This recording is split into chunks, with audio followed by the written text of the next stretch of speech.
The organizing committee. If you guys see us, we're in the neon vest, and we're sort of the high schoolers from Rochester that have set this up, and we're so grateful that all of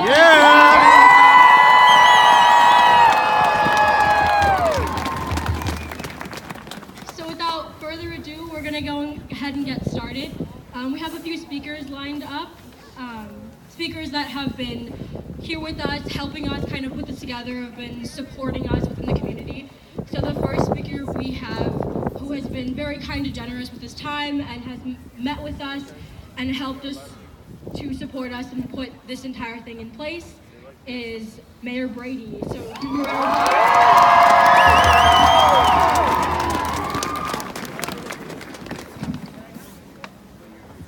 this is awesome. It's just talking to Judge London. He said this almost makes you cry, and it does.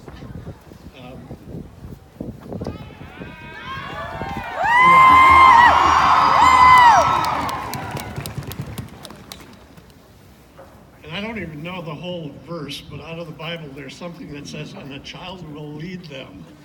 And here we are.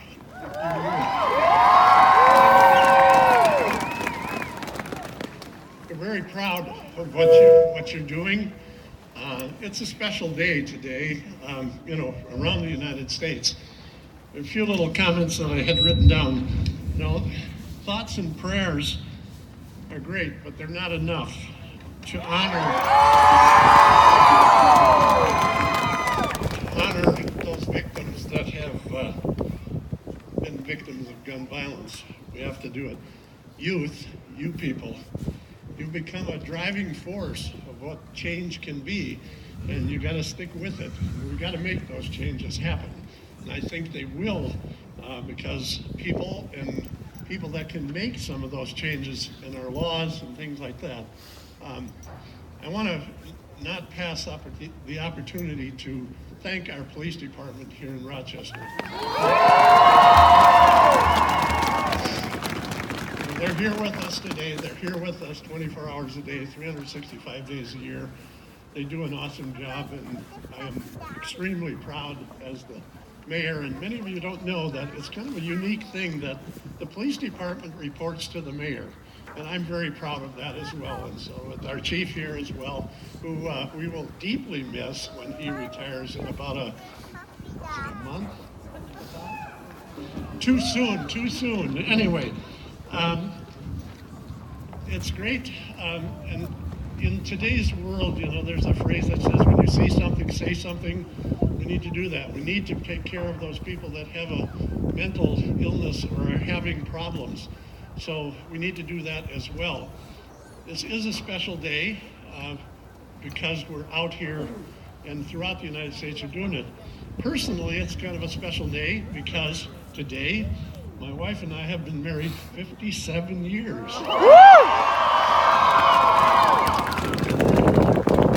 Thank you. Unfortunately, in one way it's unfortunate, but she is in a nursing home with dementia and has dialysis 3 times a week. So when I'm finished here today, I'm going to spend obviously the rest of the day with my bride, Judy. But again, thank you for being here and making a statement. And I know you do it a lot in various ways. This is probably one of the more special ways that you're doing it and calling attention to the need that we have to do and change as a nation. There's a lot of great posters here that are just really special and in just a few words can state what it is that we're about. I always think sometimes when I have to make a speech at someplace, I like the phrase that I read at one point, Franklin Delano Roosevelt, when asked to make a speech, what are some of the things you should do? He said, be sincere, be brief, and be seated. So God bless all of you. Thank you so much.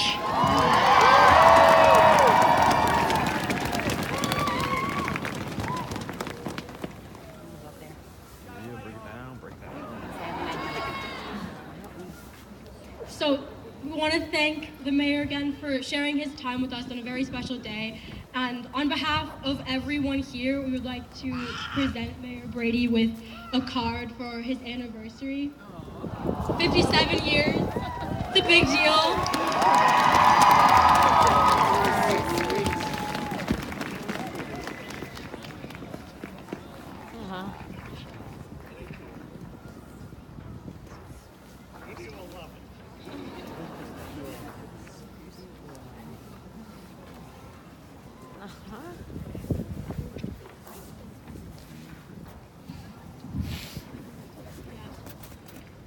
So the next speaker that we have is a man who's also supported us a lot throughout setting this up, and along with the entire department, they have kept us safe, especially on this march. We've had the support of the police to keep us safe throughout this entire thing and make sure all of you guys are safe. So the next person we have speaking is the police chief.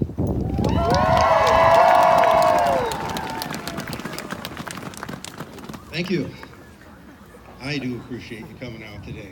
As the mayor said, I'm due to retire here shortly. I'm not counting days, hours, or minutes, but so I didn't really come out to talk to you as a police chief. I came more as a father and a grandfather, because we've got some vested interests here that we share. And I was asked, this group asked actually, Heidi told me, those of you know Heidi, she said they'd like you to talk to this group, and I said, well, great, what do they want me to talk about? And she said, about 2 minutes. So if you know Heidi, it's going to be 2 minutes. Okay? Here's my story. I was a kid growing up. I lived in a military family. Louder! Oh, I'm sorry. Louder. How's that? All right. I was a kid in a military family. Lived down south for a good part of my growing up years. And it was a good experience.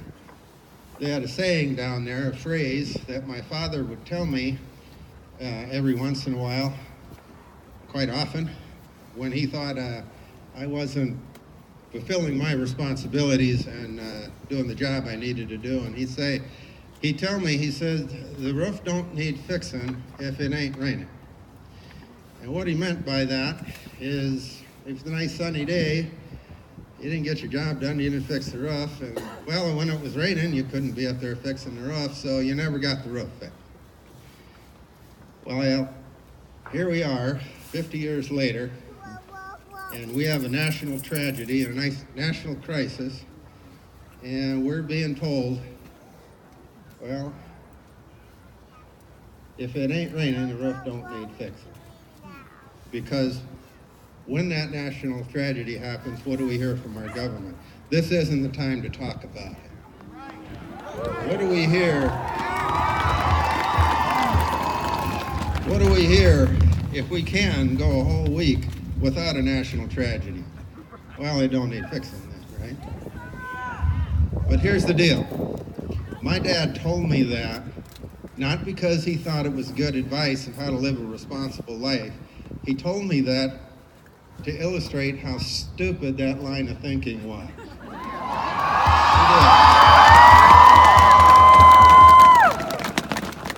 He expected better from me, and the bottom line, that was a joke. That's what it was. That's why he told it to me. And the government's response to a national crisis should never be a joke. We can do better. You all came out here and you started this walk, and I know you started hoping that your voices would be heard. And when you got here, you're asking your voices be heard. They need to be. We're demanding. But, good news and bad news, your walk is not over. This march is not done.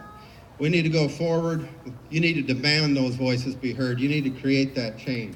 I'm asking you as a father, I'm asking you as a grandfather, we're counting on you. My grandkids are counting on you. Carry that through. I'll walk with you. Thank you.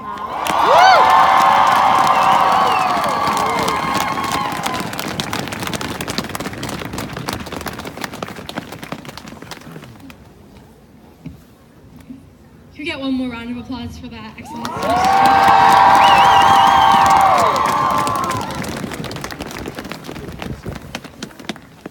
The next person and the last adult that will be speaking today is Heidi. She's the representative from the Diversity Council that's been helping us put this whole march together. And you might not have been able to see it from the outside, but the Diversity Council has been helping us in every way possible with the city, with financially, with everything, just to make sure that today even happened. Without them and without her, this would not have happened at all. So we welcome her now.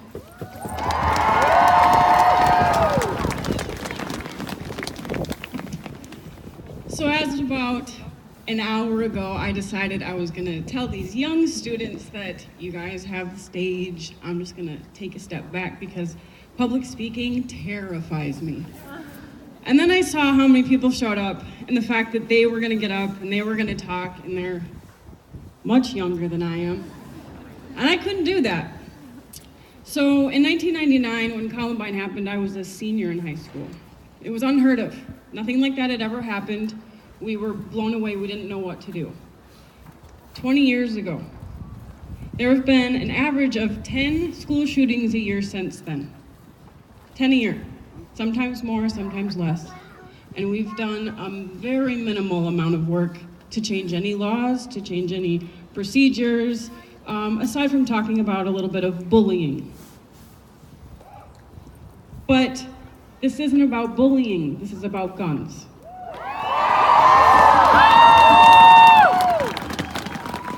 So I think the Parkland shooter decided to go into a school and mess with the wrong kids. Because look around. They've mobilized an entire nation, they've immobilized Rochester. I've done a few marches in Rochester, and this is by far the biggest crowd that has ever shown up. Yeah! I had a couple people ask me over Facebook, and a couple news people asked me, do you believe that these youth are pawns in an adult agenda? I said the same thing. I laughed at him. I said, why don't you go ask them? Because you're going to get a pretty direct answer. I'm sorry that you all have to do this. I really am. My 13-year-old has marched way too many times. I really hope that this one hanging off of me doesn't have to. I'm proud of all of you. The fact that she said without me and the Diversity Council this wouldn't have happened, that's a load of BS, honestly. I didn't do anything. I filed a couple pieces of paper. These kids, they did it.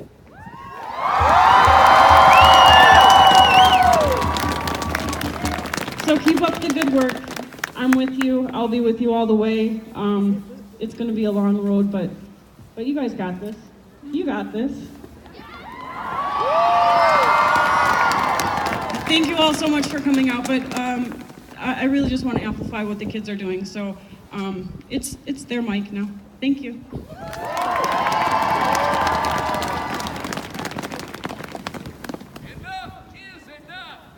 Enough is enough. Enough is enough. Enough is enough.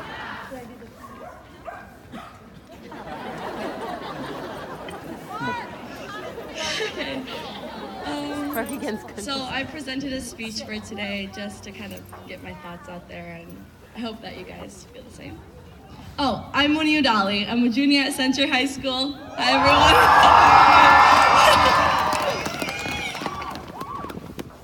Each and every one of you are here today because you want change.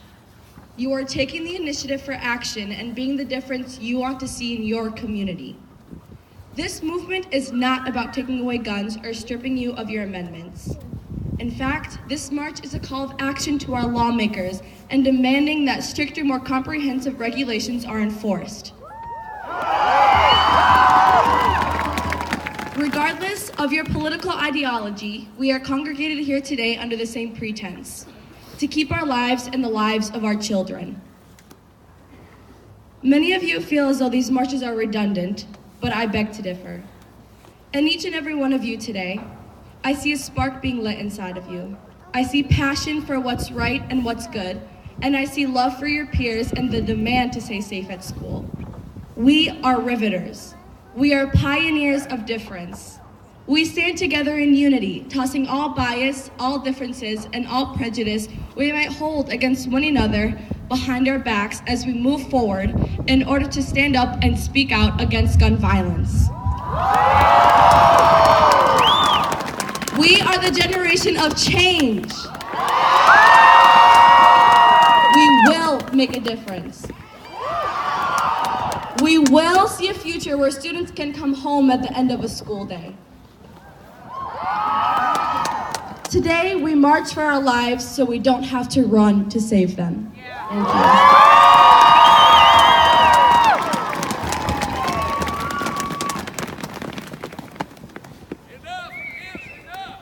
Enough is enough. Not one more. Hands are turning blue. Oh, man. Aw. I'm just switching.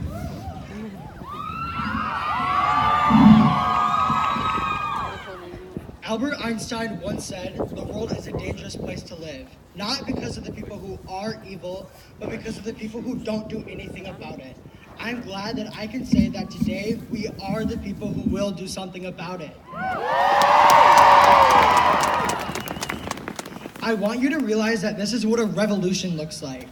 We, along with the rest of America, will not stand for the continuous acts of gun violence. Today, our voices will be heard. I remember the day of the first walkout. I was watching a live stream of a walkout up in the cities. I saw a woman comment, "So we're just gonna let kids run our country now?" To this, I would say we wouldn't have to if our government did something about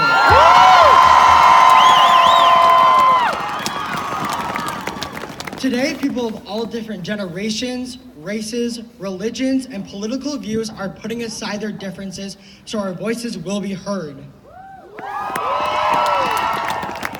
We will not stop until we see change. We will not stop until our government and the people around the world hear our cries for change. We need to protect our children who are the future of this country and this world. If you value your assault rifle over a child's life, I say shame on you. My name is Nicholas Jensen Erickson, and I'm a sophomore at Century High School. Like you, I am ready for change. I want more safety in our schools. The 17 lives lost in Parkland should not be in vain. I march for them. I march for every other person killed in mass shootings. I march for everyone affected. I march for you all, and I march for change.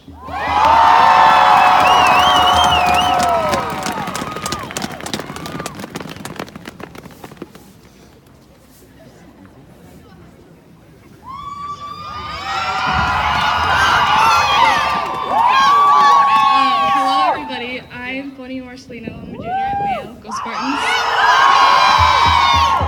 I just wanted to thank you all for taking the time out of your day to attend this march. I hope you are all feeling empowered by the number of people who came today in solidarity of all the innocent lives lost.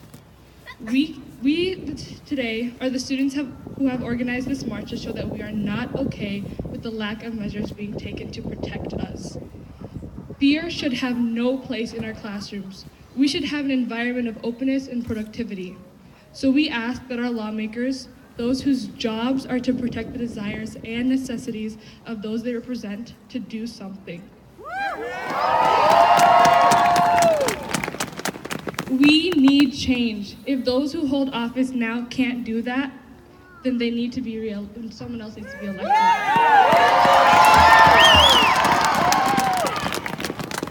My generation is filled with strong individuals who continuously thrive when faced with adversity. We will do what it takes to enact change for a safer tomorrow. It is time for change, and it starts from within us. We are here to say no more. No more tragedies, no more funerals, no more people who won't be able to come home at the end of the day. We, the students, are declaring that enough is enough.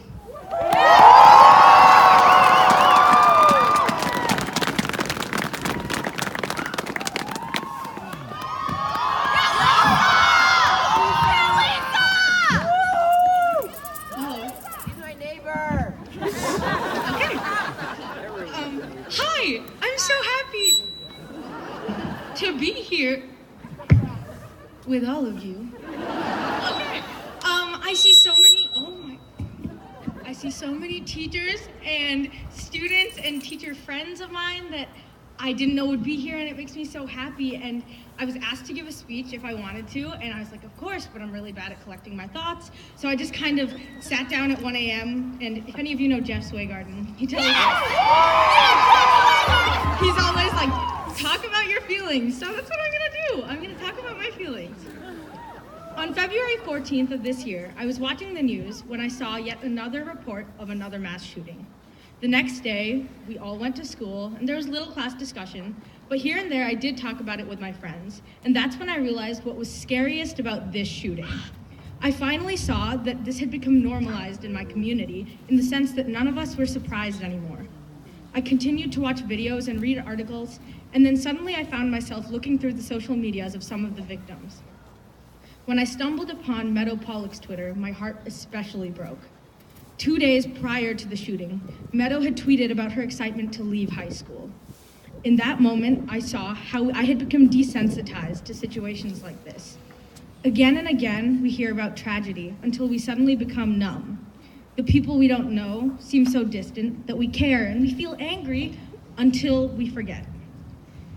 When I saw her tweet, I realized that she was not just another name. She was someone who had dreams, aspirations, and funny tweets that weren't so different than mine. When I look out into this crowd today, that grief is turned into hope, because I know that we stand here today because we will not allow this to continue. We will not forget these names and faces. We will not forget this tragedy or any other. We will not let these shootings become a characteristic of our communities. Instead, we stand here today for solidarity for the victims, and we stand here to say enough. Thank you.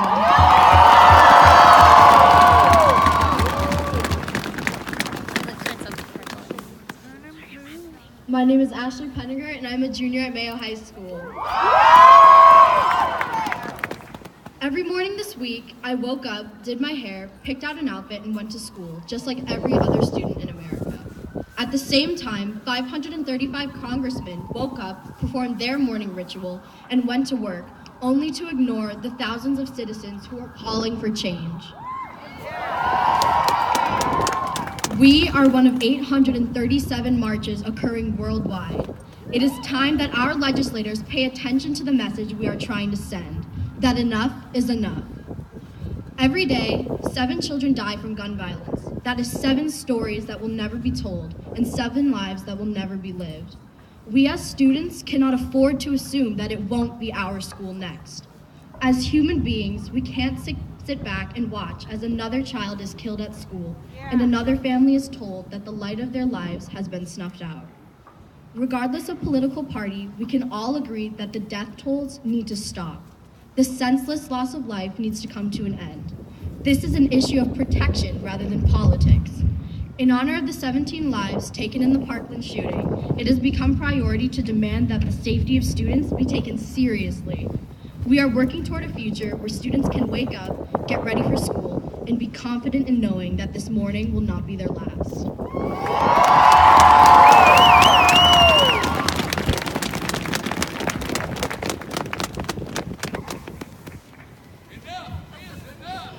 Enough is enough!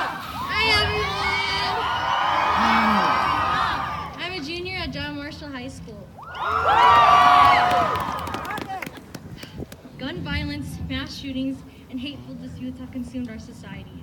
Many have become desensitized about these events, and it seems like our new normal. This is not the new normal. We will never allow our standards to be lowered to the normalization of violence and suffering. The Parkland shooting, along with countless others, will never be events in which we move on and proceed to forget. Allowing ourselves to forget means that we are not avidly seeking justice for the lives lost to mass shootings and neglecting the lives of the future students across the nation and even the world. Do not forget that they deserve justice. They deserve to have their voices heard through us. Legislators continue to fuel the flame of violence through their lack of action. The fact that we as students must repeatedly demand for safety and security shows the instability and the lack of compassion that lawmakers and the government have not only for this generation, but for the future generations to come.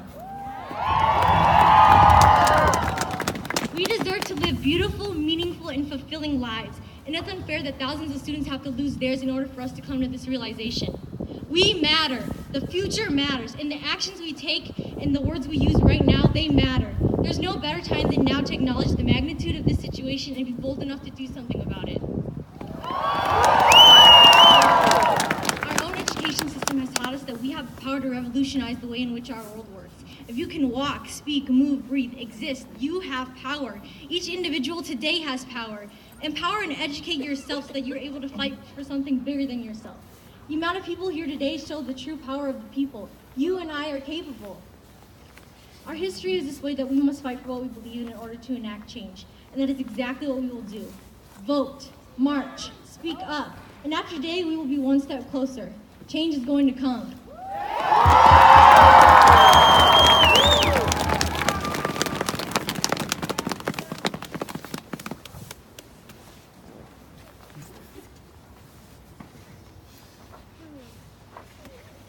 I think I'm the last speaker, so hopefully it's good. Okay, well, for those of you that don't know me, my name is Anjali Garadia. I'm a junior at Century High School. Go Panthers!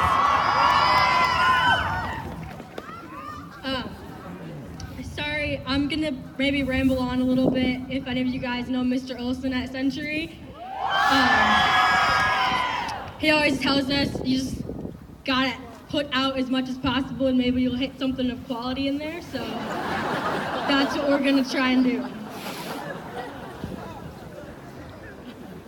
So today, there are over 800 marches just like this taking place all over the world. Today, we march in solidarity with the students of Marjorie Stoneman Douglas High School and all of the victims of senseless school shootings. So this whole event started off as a way to support the kids from Florida. Honestly, I started an Instagram account and we ended up here.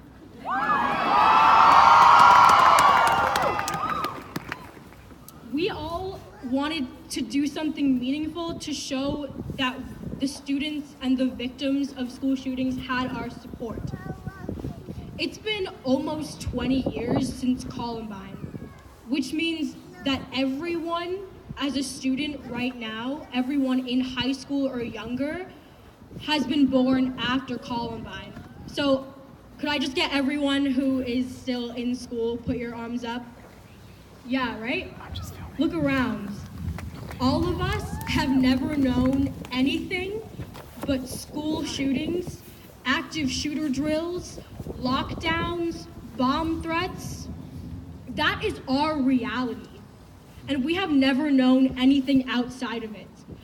Adults can come up here and talk about how shocked they were when Columbine happened, but we don't have that luxury.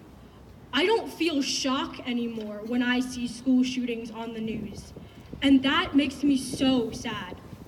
I'm no longer surprised by that. And that needs to change.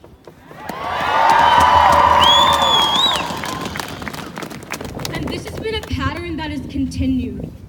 After the shooting in Parkland, Florida, we have proudly said, never again, right?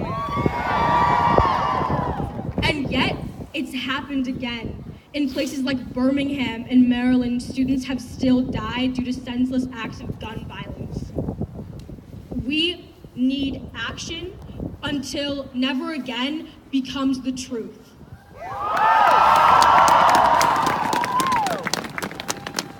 And action can come in many forms. All of us are participating right now in the beginning of a revolution here in the US and around the world, just by being here. But this action needs to continue.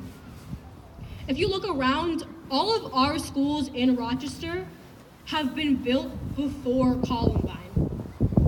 And while the school district has been doing its best with the resources it has, we need renewed focus and renewed funding.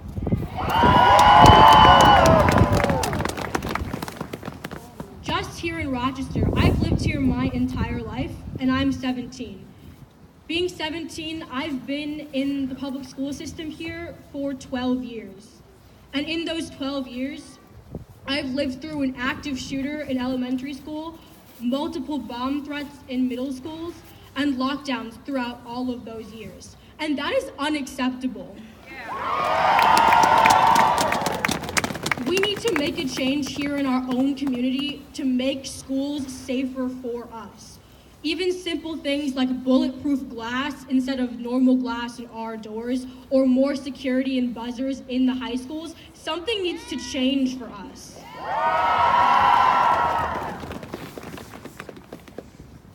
After Sandy Hook, my friend's baby sister was too scared to go back to school for a week. And last night, one of my friends posted that he's scared to keep going to school after all of this. Schools need to be safer for us. I have been so lucky to have teachers whom I respect and admire. However, we can't expect them to be our security guards.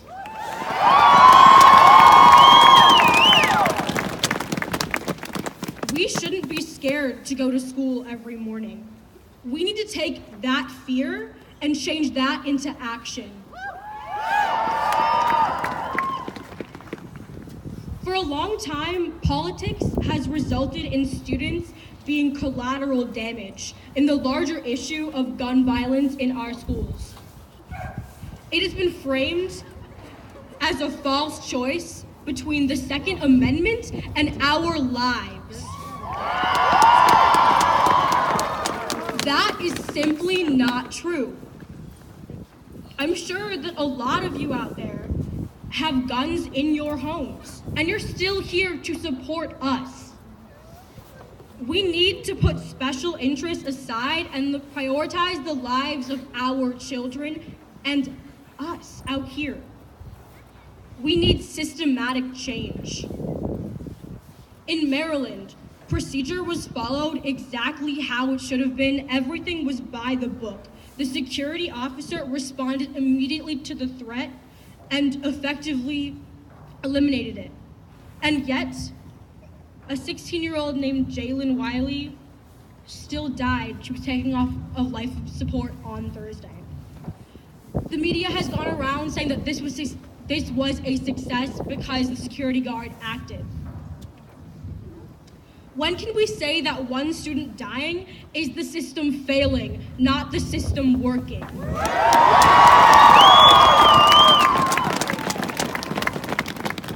All around us, we are the lockdown generation, and we have known nothing but this.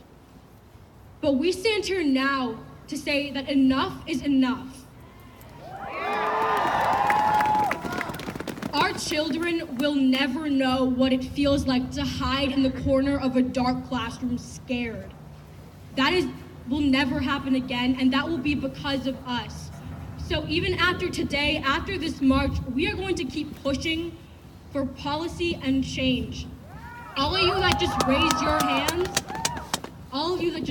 your hands right there saying you're students of the Rochester community, we are going to keep acting. You can go to either of sides of the stage where those tents are. You can go register to vote today.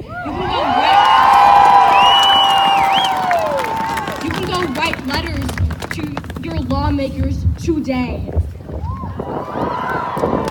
We are going to keep pushing for change because it is necessary. So I want to thank all of you for coming out and showing your support even in not the best circumstances, because this is how we know that change is coming and change is now. Thank you.